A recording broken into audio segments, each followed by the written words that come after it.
Chapter 33. Atlantic Ocean, somewhere slightly closer to America. Sunday, 5:22 p.m., 1695. Peas porridge again? Lordy, Kit moaned. Tell the captain I'm ready for dinner with him any time. You should be happy to be fed, my dear, the Duchess scolded regally, dipping her finger elegantly into the tepid mush for a taste. And please, Arun, do tell the captain I would also be more than happy to dine with him. Perhaps in the future he'd prefer a girl with a more genteel background. Only Arun, of all the men aboard, showed any real concern for the ladies' well-being, delivering meals, repeatedly shooing the second mate away, and acting as a go-between for the crew and the indentured. However, there was one man aboard Arun had no choice but to defer to, and that was the captain. Therefore, when the captain commanded Arun to bring the most comely of the women to his cabin one evening to dine with him alone, he had no choice. With great sadness, he approached the door and pulled young Lizzie from her companions, leaving the others with their standard evening fare and jealous conjecturing. Don't be daft, Una spoke up in her strong Norse accent as soon as Lizzie was gone. She's not being invited for dinner. She is dinner. Una was a beefy, capable, no-nonsense woman with a total lack of tolerance for bullshit Marci admired, who had been stolen from her Norwegian home, traded to a rival clan, sold across the English Channel, deserted, then arrested for vagrancy. When Lizzie returned later that evening, her face stained with tears, she would only comment, "Chicken was lovely. I am honored to have been invited." Told you so, Una huffed, before rolling back over to sleep. This routine was deployed several times over the next weeks, with a different recipient returning to state the meal was delicious, sometimes divine, and it was an honor to have been invited. Marci was starting to think perhaps she'd overlooked something of the captain's conversational charms. When Una was chosen one evening to dine with the captain, the women anxiously waited for her return, sure she would tell them the wretched truth about the captain's chicken. Yet morning came and Una didn't return. Arun shrugged and looked nervous when they inquired into her whereabouts. The following evening, Arun pointed silently to Marci from the doorway as the others gasped, incredulous. "Why is that so hard to believe?" Marci spat indignantly, rising to her feet. Arun led her to the door of the captain's quarters, pushing her gently inside with a sad look of encouragement as he shut it with a sigh, more worried for the depraved captain on this particular eve. Marci lingered sullenly just inside the oak door of a cabin dominated by a large map-covered table and a huge bed swinging from chains with a plush Persian carpet on the floor beneath it. Captain Maddox sat regally at the foot of the table, nursing a real glass of real wine, candles casting shadows across the paneled walls. There was a succulent-smelling golden-baked chicken on the center of the table, a steaming bowl of potatoes beside it. Marci's stomach growled audibly, though she held herself straighter under the captain's scrutiny. "I read everyone's report. I see you are a thief and a whore," he stated in his nasal, condescending tone. "Just a thief," Marci corrected him. "There was no whoring. They said when they captured you, you offered to service the bailiff on the street, in front of God and country," he went on. "The merchant ripped my shirt when I fell. I wasn't trying to seduce anyone." "A likely tale," the captain sniffed, his steely eyes raking Marci up and down. "So, tell me about yourself, Mrs. Finkle, and don't make it a habit to lie to me. I need to know exactly what I've bought and what I'm selling." "Well, in that case, Captain Maddox," Marci laughed, stating conversationally, "I've traveled here from the future, where I worked as an administrative assistant in a large international firm. I was deserted here by my douche nozzle neighbors, where I am now stranded, hundreds of years before I was born, in an awful, dirty, misogynistic place I can't escape without a time machine." The captain stared at Marci for a moment before chuckling. "Oh, a scholar. Please."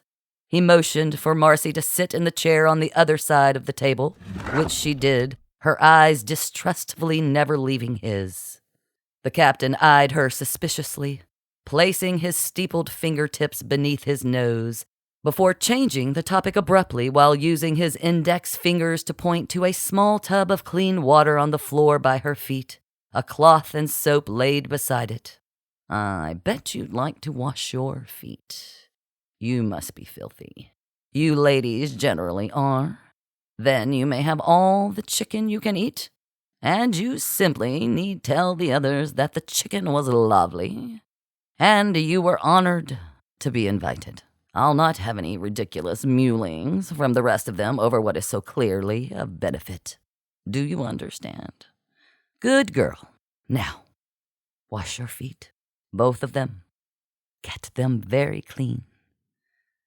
"You know, I'm good, but thank you," Marci deflected. "I'm sure they'll bathe me before they take me to market." "Oh, I think you will.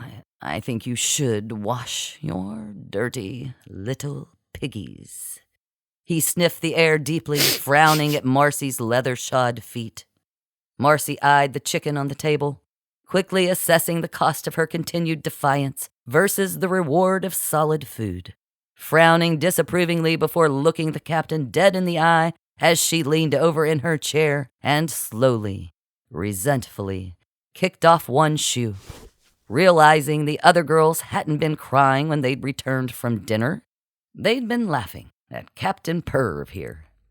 She hesitantly rolled down one scratchy woolen sock, bearing a dirty second ankle, and with a yank, her entire foot. She pulled her other shoe from her other foot and removed that sock, tentatively sticking a toe into the footbath at her feet.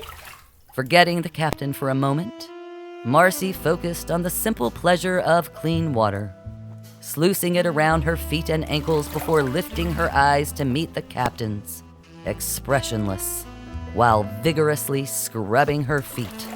The captain at once transfixed, his chin resting on his hands, a dreamy look in his eyes, his breath quickening to a worrisome degree.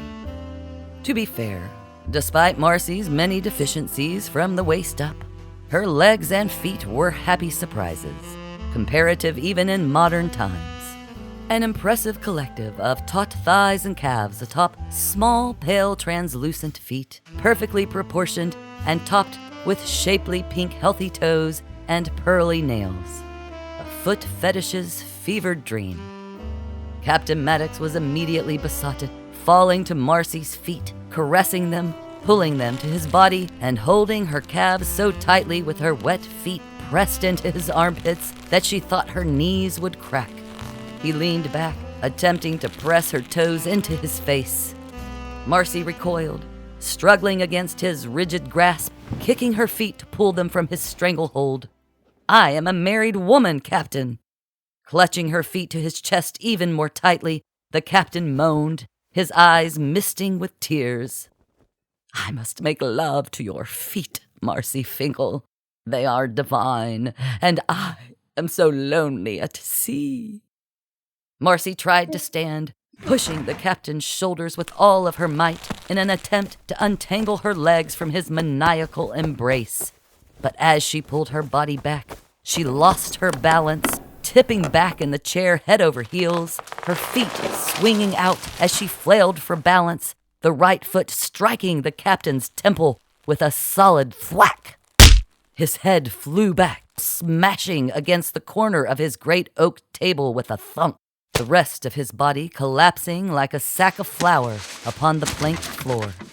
Marci landed with a thud on her back, her legs pointed skyward, her skirt falling into her face where she lay, stunned, for a full 30 seconds, her ears ringing from the impact to her skull, before rolling out of the upended chair, slipping on the planks of the floor where the footbath upended as she rose to stare down at the captain's prone body in shock.